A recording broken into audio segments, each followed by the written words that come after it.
Começa agora um programa que traz tudo sobre o livro mais lido em todos os tempos. Apresentamos O Som do Livro.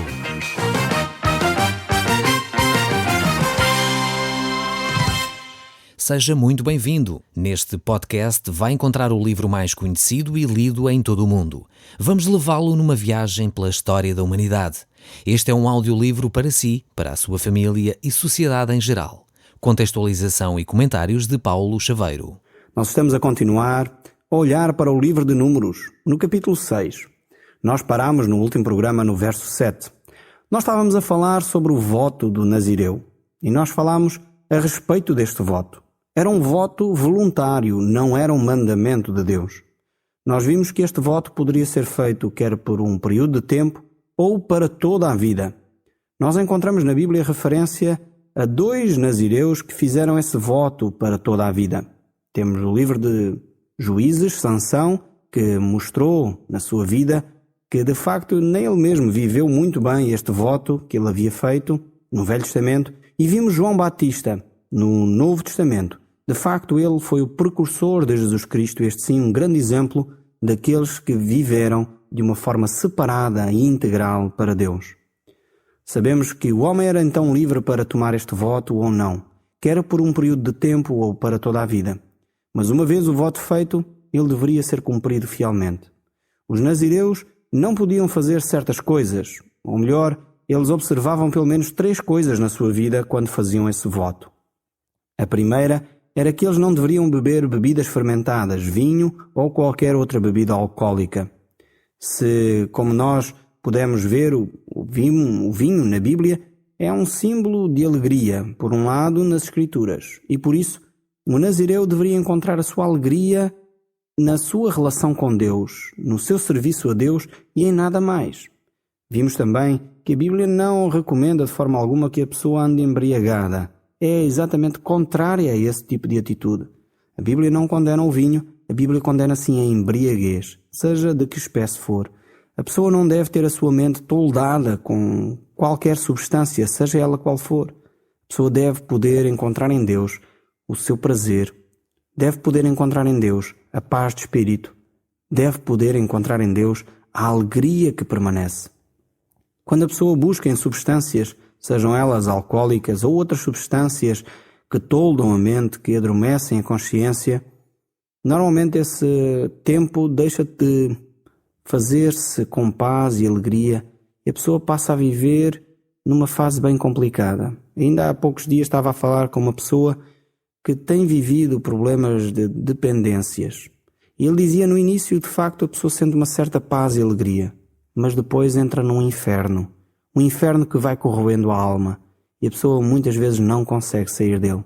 É por isso que a Bíblia diz que nós não nos devemos embriagar com vinho e infelizmente 1 milhão de portugueses convive com esta realidade e devemos procurar libertar-nos disso. O primeiro passo para essa libertação é a pessoa compreender que vive dependente dessas substâncias.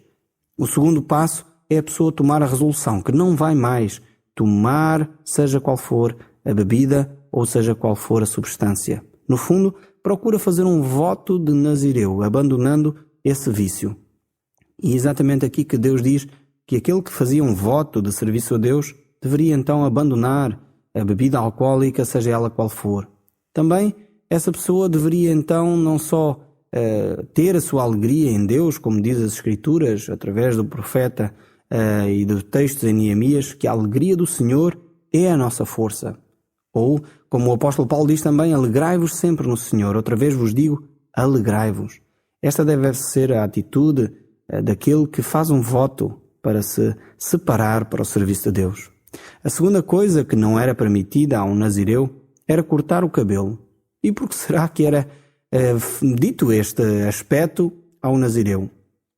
Ter o cabelo comprido era um sinal de que até as coisas mais elementares da vida eram secundárias. Até este aspecto de ter o cabelo arranjado era secundário. O homem deveria então deixar crescer o cabelo como sinal de que estava ao serviço de Deus e a sua única preocupação era de facto agradar e servir a Deus. A terceira coisa que o nazireu não poderia fazer era tocar em cadáveres, nem mesmo dos seus parentes. Este sacrifício mostra que o nazireu era uma pessoa separada completamente para o serviço a Deus, o que nos leva a pensar naquilo que Jesus Cristo disse a respeito dos deveres dos discípulos. Jesus disse: aquele que não deixar pai, mãe, irmão ou propriedade por amor de mim, não é digno de mim. O voto de Nazireu não era para a salvação. Ele não fazia este voto para ter a vida eterna. Não. Era apenas um sinal da entrega ao serviço de Deus. Quem nos salva é a pessoa de Jesus Cristo e não é os votos que nós fazemos. Quem nos salva é a nossa fé depositada no sacrifício de Jesus Cristo na cruz. Após essa decisão, sim, nós aí podemos servi-lo com toda a integridade do nosso coração e com todo o nosso tempo, com todo o nosso pensamento. É então um chamado, o voto de Nazireu é um chamado à consagração. O dever de estar consagrado, completamente dedicado, completamente separado para o serviço de Deus. Este era então o voto do Nazireu. E nós encontramos então no verso 8, e é daqui que nós vamos continuar. E diz então o texto bíblico o seguinte, do livro de Números: enquanto durar a sua promessa de Nazireu, está consagrado ao Senhor. Então todo homem precisava de ser santo, porque a palavra de Deus nos exortava a ser santos como Deus é santo. Mas, no entanto, havia esta possibilidade de alguns fazerem um voto de Nazireu, um voto de ainda estar mais consagrado, mais separado para o serviço de Deus. O verso 9 continua: mas se repentinamente alguém morrer ao seu lado e ele tornar-se impuro depois de ter-se consagrado como Nazireu, 7 dias depois estará puro de novo e deve então rapar o cabelo. Ao 8º dia deve levar 2 rolas ou 2 pombos ao sacerdote. Este texto aqui mostra que, claro, havia orientações para o Nazireu, mas as circunstâncias às vezes nos atropelam e havia situações que poderiam ser imprevistas, como era o caso aqui. Será que aquele voto, uma vez quebrado, haveria possibilidade de reassumi-lo? E a resposta é sim. Deus dá então aqui uma situação. Se este homem ou esta mulher que tinha feito este voto a Deus, de repente ia a caminhar com alguém ou estava a conversar com alguém e essa pessoa caía morta em cima dela, ele ficava impuro. Mas será que ele, assim quebrando o seu voto, poderia voltar a servir a Deus? Deus diz: claro, pode-se purificar, deve purificar-se, deve rapar então o seu cabelo, no sentido de que esse voto foi quebrado, ainda que involuntariamente, mas ele então pode depois ser restituído a este voto, a esta relação com Deus. Isto nos mostra exatamente que esta atitude de purificação deve ser algo que está constantemente na nossa mente. Era urgente ele perceber isso, observar então a lei e voltar então a esse compromisso com Deus. Isto leva-nos a pensar que muitas vezes as pessoas fazem votos e promessas a Deus e depois não os cumprem. Isto pode acontecer por variedíssimas razões. Uma delas é exatamente esta aqui. Situações que a pessoa não controla, situações que a pessoa não consegue resolver, como esta aqui: alguém morre e cai em cima da pessoa que tinha feito o voto. Então ela não tinha alternativa, não tinha hipótese de fugir a esta situação. Então é uma situação que ela, portanto, ficava ali numa situação complicada e por isso ela teria hipótese de retomar o seu voto purificando-se. Então estas são as razões que muitas vezes levam as pessoas de uma forma até sincera a quebrar o seu voto. E se essa pessoa que era sincera, estava sinceramente interessada em servir a Deus, estava sinceramente interessada em cumprir o seu voto com Deus, se por circunstâncias que ela não domina, se por situações que ela não controlou, não consegue então pagar essa promessa a Deus, pagar esse voto a Deus, cumprir esse voto a Deus, então ela deve arrepender-se, deve purificar-se e então retomar, no fundo, esse compromisso que ela fez com Deus. E Deus, de facto, está disposto a receber de novo essa pessoa. Estes votos, temos que lembrar, eram votos feitos voluntariamente, não eram votos que Deus obrigava ninguém a fazer. Por isso a pessoa era sempre livre de os cumprir de espontânea vontade. Era a própria pessoa, no fundo, que se obrigava diante de Deus a cumprir esses votos. E por isso, se eles eram interrompidos por alguma razão, ela deveria então voltar assim que possível logo a cumprir esse voto. No entanto, nós vemos que por vezes as pessoas quebravam esses votos não por uma questão involuntária, mas premeditadamente. Isso aí de facto, haveria condenação. Não poderia ser feito dessa forma. A pessoa, se faz um voto a Deus, então deve cumpri-lo o mais breve possível, no imediato. Logo assim que fez esse voto, assim que há condições, a pessoa deve então cumprir aquilo que ela própria prometeu, sem que ninguém a tivesse obrigado a fazer. Voltando aqui ao nosso texto, no capítulo 6, no verso 22 do livro de Números, continua o texto a dizer: O Senhor disse a Moisés: Comunica a Arão e a seus filhos que devem pronunciar a seguinte fórmula para dar a bênção aos israelitas. E a fórmula é esta: que o Senhor te abençoe e te proteja, que o Senhor te mostre o seu rosto acolhedor e te trate com bondade, que o Senhor olhe para ti e te conceda a paz. Assim os sacerdotes hão de servir-se do meu nome para abençoar os israelitas, e eu mesmo hei de dar-lhes a minha bênção. Temos aqui neste texto uma bênção tripla. Podemos ver como Deus age através dos sacerdotes e como Deus vai abençoar o povo através destes sacerdotes.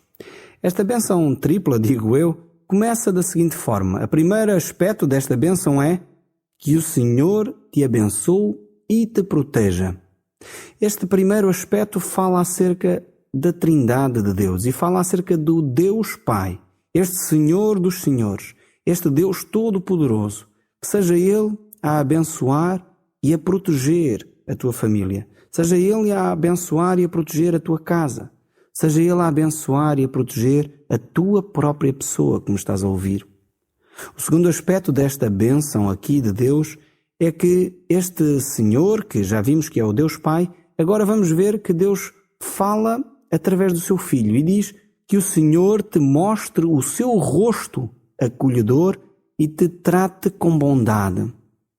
Nós vimos o rosto de Deus através da pessoa de Jesus Cristo. Foi Ele que fez-se carne e habitou entre nós. E nós vimos a bondade e a misericórdia de Deus. Então o rosto de Deus é personalizado em Jesus. É o próprio Deus que se faz carne e habita entre nós. Se no primeiro aspecto vemos Deus Pai nesta bênção, neste segundo aspecto aqui vemos Deus Filho, sendo o rosto de Deus entre os homens. O terceiro aspecto é que o Senhor olhe para ti e te conceda a paz. E Ele fala-nos acerca da terceira pessoa da Trindade, o Espírito Santo, que é aquele que nos acompanha em todo o momento. É aquele que nos concede a paz neste momento que é o presente. É Ele que está em todo lugar. É Ele que nos encaminha na verdade. Ele é o Espírito da verdade. É aquele que nos conduz em toda a verdade, diz o apóstolo João no seu Evangelho. É aquele que é o Consolador no momento da aflição. É aquele que nunca nos desampara. Por isso o Senhor olha para nós. O Senhor está constantemente nos acompanhando. E é Ele que nos concede a paz. Ele é aquele que está ao nosso redor quando nós estamos aflitos. É aquele que vive conosco quando nós oramos. É aquele que nos acompanha e nos conduz em todos os nossos caminhos. Então estas instruções aqui foram dadas ao povo, foram dadas aos sacerdotes, para que eles pudessem viver de uma forma harmoniosa, vivessem de uma forma pura diante de Deus, pudessem ter uma vida que fosse de agrado de Deus e ao mesmo tempo uma vida que protegesse a comunidade. Vemos aqui também nestes textos como Deus se preocupava com o seu serviço, com o serviço de cada um de nós para com Ele. Por isso Ele deu estes textos acerca do Nazireu. Mas ao mesmo tempo vemos como Deus quer abençoar o seu povo e decreta esta bênção para o povo de Israel através dos sacerdotes. Agora, para que o povo inicie esta caminhada pelo deserto, só faltava receber esta bênção tripla de Deus. Esta caminhada não podia ser feita de qualquer forma, não poderia ser feita de qualquer maneira. Da mesma forma que o Filho de Deus, para fazer a sua peregrinação neste mundo, precisa de toda a armadura de Deus, que nós encontramos no livro de Efésios, no capítulo 6. Lá é descrita toda aquela armadura de Deus para que o cristão possa vencer as dificuldades do dia a dia, para que o cristão possa permanecer, diz o texto, inabaláveis no dia mau. Possa permanecer quando confronta a dificuldade, a luta, até às vezes interior, e aí permanecer firme. Mas vamos ver o que diz Efésios 6, talvez é melhor até. Diz o texto, quanto ao mais, ser fortalecidos no Senhor e na força do seu poder. Revesti-vos de toda a armadura de Deus, para poderes ficar firmes contra as ciladas do diabo. Porque a nossa luta não é contra o sangue e a carne, e sim contra os principados e potestades, contra os dominadores deste mundo tenebroso, contra as forças espirituais do mal, nas regiões celestes. Portanto, tomai toda a armadura de Deus, para que possais resistir no dia mau, e depois de teres vencido tudo, permanecer inabalável. Vemos aqui este texto do apóstolo Paulo, que ele menciona então as peças importantes desta armadura. É o cinto da verdade, a couraça da justiça, as sandálias da preparação do evangelho da paz, o escudo da fé, o capacete da salvação, a espada do Espírito, que é a palavra de Deus, é a nossa oração, é a nossa súplica, é a verdade no fundo. A Igreja de Deus só pode ser vitoriosa neste mundo quando estiver revestida desta armadura que Deus nos oferece. É por isso que o apóstolo João diz que a vitória que vence o mundo é a nossa fé. Não restam dúvidas que a nossa luta não é contra pessoas. Quando algumas pessoas e muitas vezes movimentos extremistas, religiosos até, pegam em armas, e nós conhecemos até da nossa própria história as cruzadas que foram feitas em nome da fé e do Evangelho, não é disto que Deus está a falar. A própria Bíblia mostra claramente que a nossa luta não é contra carne e sangue, não é contra pessoas. A nossa luta é travada a nível espiritual. Esta armadura que Deus fala aqui é uma armadura espiritual, não é uma armadura feita de metal, de bronze ou de outro material qualquer. A nossa armadura é espiritual. E a nossa batalha é também espiritual, não é contra as pessoas. As pessoas, diz o texto da Bíblia, nós devemos amá-las. Exatamente. Você ouviu bem. As pessoas nós devemos amá-las. É exatamente isso que a Bíblia nos ensina. E o apóstolo João, na sua primeira carta, vai mais longe dizendo que se nós odiamos o nosso irmão, não podemos dizer que amamos a Deus. Então, as pessoas nós devemos amá-las. Agora, a batalha espiritual deve acontecer a nível espiritual também. Por isso, precisamos de toda a armadura de Deus. Agora nós chegamos ao capítulo 7. E só por curiosidade, é importante dizer que este capítulo 7 aqui, deste livro de Números, provavelmente é o segundo maior capítulo da Bíblia. O primeiro é o Salmo 119. E agora este aqui é o segundo capítulo maior da Bíblia. Ele contém 89 versículos. E ele trata de um só assunto: as ofertas que os príncipes de Israel trouxeram diante de Deus. Por isso, nós não iremos comentar todos os versos, iremos só comentar alguns versos e ressaltar aqui alguns aspectos importantes deste capítulo. Os versos que eu gostaria de ressaltar aqui encontramos no verso 12. Vamos começar então a leitura no verso 12, no capítulo 7 do livro de Números. E diz assim: no primeiro dia apresentou-se Nachon, filho de Abinadab, da tribo de Judá, para fazer a sua oferta. E a sua oferta foi um prato de prata com o peso de 1,3 kg, uma bacia de aspersão de prata com o peso de 700 gramas, segundo o peso do santuário, ambos cheios de melhor farinha amassada com azeite, para servir de oferta de cereais, uma taça de ouro com o peso de 100 gramas, cheia de incenso para queimar, um touro, um carneiro e um cordeiro de 1 ano para o holocausto, um bode para o sacrifício pelo pecado e um para o sacrifício de comunhão, 2 bois, 5 carneiros, 5 bodes e 5 cordeiros de 1 ano. No segundo dia foi Natanael, filho de Suar, chefe de Isacar. E continua este texto a dizer exatamente e a descrever o que cada príncipe então ofereceu, seguindo, no fundo, cada um após outro, trazendo as suas ofertas diante do Senhor. Todo o capítulo 7 fala a respeito destas ofertas trazidas então pelos príncipes. A questão aqui não é tanto a quantidade das ofertas que foram trazidas, mas de facto o que motivou as pessoas a trazer essas ofertas. Na realidade, a Bíblia fala muitas vezes acerca destas ofertas, mas acima de tudo Deus queria que as pessoas entendessem as motivações pelas quais fazem as ofertas. Embora não possamos saber exatamente com que espírito estes príncipes aqui trouxeram as suas ofertas. No entanto, é exatamente para aí que Deus olha, para o coração do homem.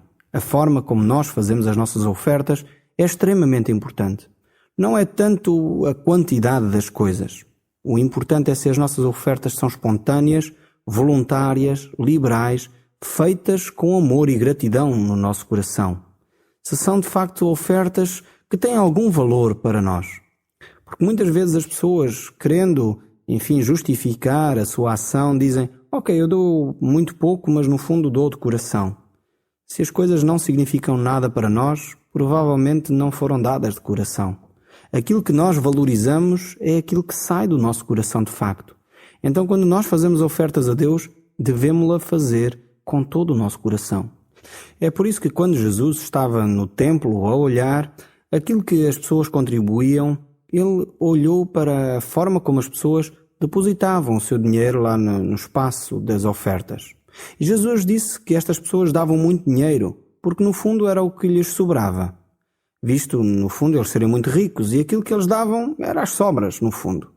Podiam dar muita quantidade de dinheiro, mas não tinha valor absolutamente nenhum para eles, pois eram as suas sobras. E Jesus comenta a atitude de uma pobre viúva que levou lá 2 pequenas moedas, diz o texto. E estas 2 pequenas moedas, Jesus diz que esta pobre viúva deu muito mais do que todos os outros, pois era tudo aquilo que ela tinha.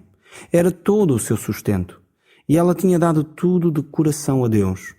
Nós devemos dar aquilo que Deus nos pede. E quando Deus nos pede tudo, nós devemos dar tudo.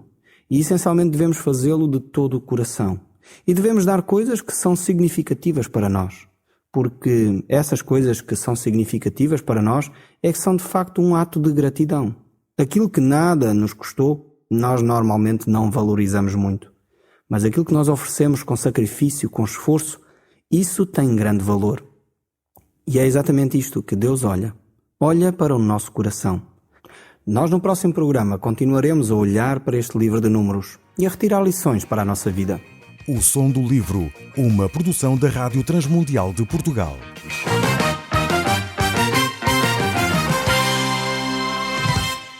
RTM. Conhece todos os nossos programas em rtmportugal.org.